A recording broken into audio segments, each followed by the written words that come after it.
हाथ गोड़ सही है, जितना घूमना है घूम लीजिए। आप सोचिएगा आफ्टर 60 इतनी बीमारी हो जाएगी, आप खांसते रहिएगा दिन भर।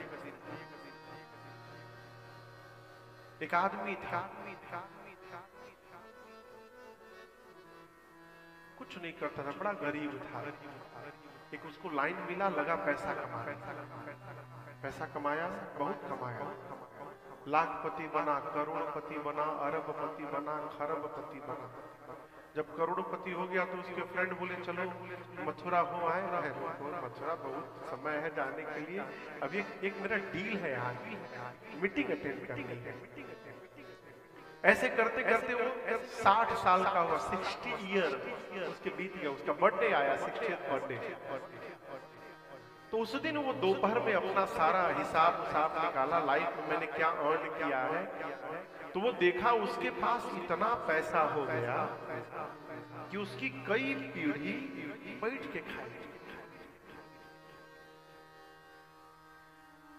मनुष्य वर्तमान में नहीं जीता है। एक आदमी अपने मुनीम से पूछा कि मेरे पास जो पैसा है मेरी कितनी पीढ़ी खाएगी।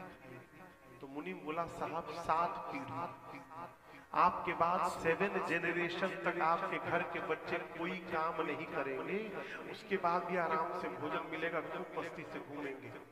बोले 7 पीढ़ी? बोले हाँ। आधे घंटे में मर गया। सेठ मर गया आधे घंटे में। जानते हैं क्यों? ये सोचकर हे भगवान मेरी 8वीं पीढ़ी का क्या होगा, मेरी 8वीं पीढ़ी तो भूखों मर जाएगी, ये सोच के मर गया। तो ये सेठ अपने 60th बर्थडे में जब पता किया कि इतना पैसा हो गया है कि कई पीढ़ी खाएगी, तो बहुत प्रसन्न हुआ। बोला बस फुल एंड फाइनल नाउ, अब कुछ भी अलग से बिजनेस नहीं खोलना है। जो बिजनेस है वही स्मूथली रन करता रहे। अब आज के बाद मैं खूब परमार्थ करूंगा, भजन करूंगा, दर्शन करूंगा, खूब आनंद करूंगा। जीवन में जो जो नहीं कर पाया सब आज से करूंगा। कौन सोचा? सेठ। शाम को हैप्पी बर्थडे मनाया क्रूज पर। इधर लोग क्रूज पर मनाते होंगे, समुद्र किनारा। हैप्पी बर्थडे मनाया, डिनर हुआ, सब लोग गिफ्ट दिए, उसको बधाई दिए, घर गया। राकर खूब प्रसन्न था कि कल सुबह ही प्लानिंग करूंगा मथुरा कब जाना है फ्रेंड के साथ। सुबह उठते पहला काम यही करूंगा, अब खूब आनंद करना है। रात को सोया, कंबल ओढ़कर 1 बजे रात को उसको ऐसा फील हुआ कि कोई आकर उसका ब्लैंकेट खींच रहा है। आंख खोला तो सामने एक काला कलूटा आदमी। इसने पूछा कौन हो तुम, भीतर कैसे आ गए? उसने कहा मेरे पास परमिट है, I can go anywhere any time, no one can stop me. हो कौन तुम? बोला मैं यमदूत हूँ। अब तो इतना सुनते सेठ सूख गया। Why you are here? बोला कि तुम्हारा टाइम पूरा हो गया, तुमको लेने आया हूं मैं। अब सेठ सोचा आज ही मैं डिसाइड किया था कि खूब आनंद करूंगा, परमार्थ करूंगा, आज ही जाने का टाइम आ गया। तो सेठ यमदूत से बोला ठीक है 5 करोड़। यमदूत बोला क्या? 5 करोड़। क्या 5 करोड़? 1 साल बढ़ा दो, मेरा 5 करोड़ कैश इन हैंड देता हूं। यमदूत बोला दिमाग ठीक है, तुम मुझे घूस दे रहे हो? नहीं बढ़ेगा, नहीं बढ़ेगा। 50-50 जितनी संपत्ति है उसका 50% दे देता हूं। 1 महीना बढ़ा दो, 1 महीना में वर्ल्ड टूर करके आ जाऊंगा मैं। उसने कहा पूरी संपत्ति दे दोगे, पूरी लाइफ की कमाई, उसके बाद भी 1 मिनट नहीं बढ़ेगा। You have to give go today.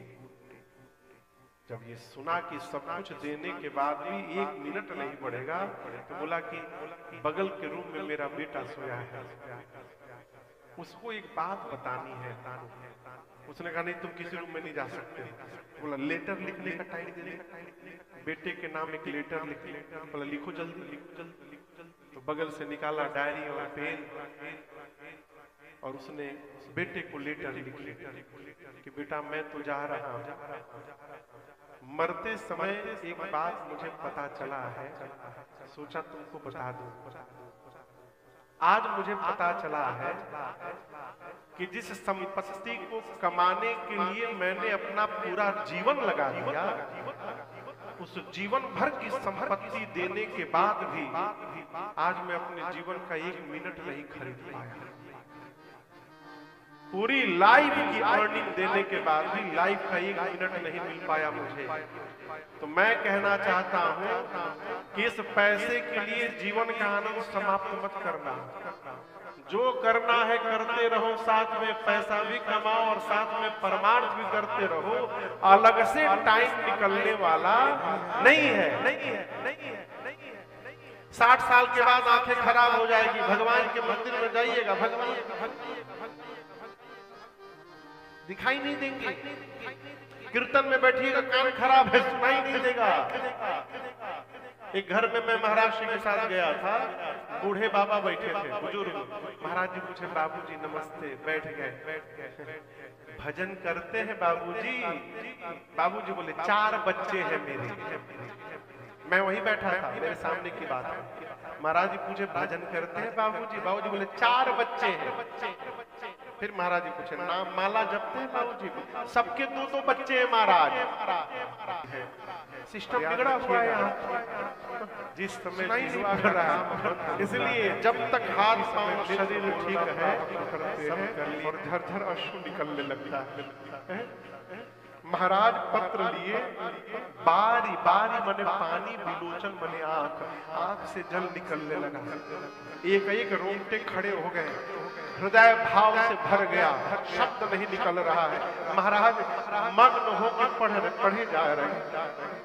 अब यदि आपके सामने हम कुछ निकाल के अब पढ़े, खूब मुस्कुराए, तो आपके मन में गुदगुदी होगी। न जाने कहाँ पढ़े रहे हैं, अकेले अकेले मजा ले रहे हैं। आप भी बेचैन हो जाएंगे, हम भी पढ़ लेंगे। जैसे आपको व्यवहारिक बात कर रहा हूं, ऐसे मैं जोड़ जोड़ से बोल रहा हूँ, हो सकता है आप में से कोई सो भी रहा, कोई ध्यान न दे। हम यदि माइक उतर के इनके कान में फुसुर फुसुर बोलने लगे तो आप डिस्टर्ब, न जाने क्या बोल रहे हैं। आप समझ रहे मेरी बात को? महाराज पढ़ करके भाव में आ गए। ये दृश्य देख करके सभा के लोग बेचैन हो गए। सभा के लोगों ने महाराज से कहा महाराज हम भी सुनना चाहते हैं, क्या लिखा है? महाराज दूसरी बार पुनिधारी धीर पत्रिका बाची। महाराज दूसरी बार सभा को पढ़ के सुना। अब तो खैर पत्र का सिस्टम ही समाप्त हो गया। जब से मोबाइल फोन आ गया ना, भगवान ने मालिक है। पहले पत्र लिखा जाता था, और यहाँ ऑस्ट्रेलिया का तो मुझे नहीं पता, हमारे भारत में जब किसी प्रियतम का पत्र आ जाता था तो लोग एक ही पत्र कई बार पढ़ते थे।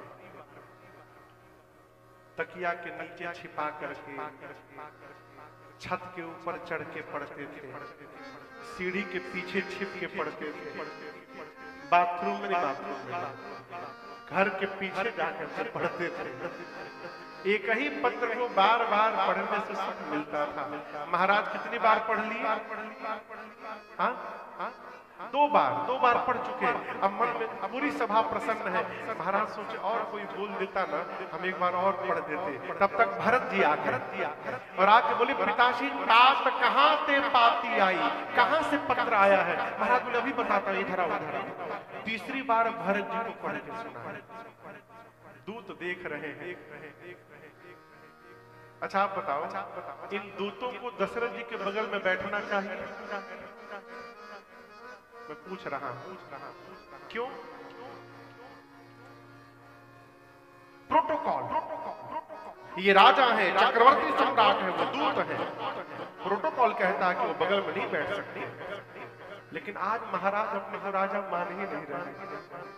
आज वो अपने को पिता मान रहे हैं और एक पिता के लिए उसके पुत्र की जो सूचना लेकर आया है, उससे प्रिय उसके लिए दूसरा कोई नहीं हो सकता। इसलिए दशरथ जी ने दूतों को अपने बगल में बिठा लिया। तब नृप दूत निकट बैठा रे, अपने पास में बिठा करके महाराज बोले, हे भैया मेरे दोनों बच्चे ठीक है ना? तुम नीके निज नयन निहारे। आप लोग अपनी आंख से ठीक से देखे हैं ना?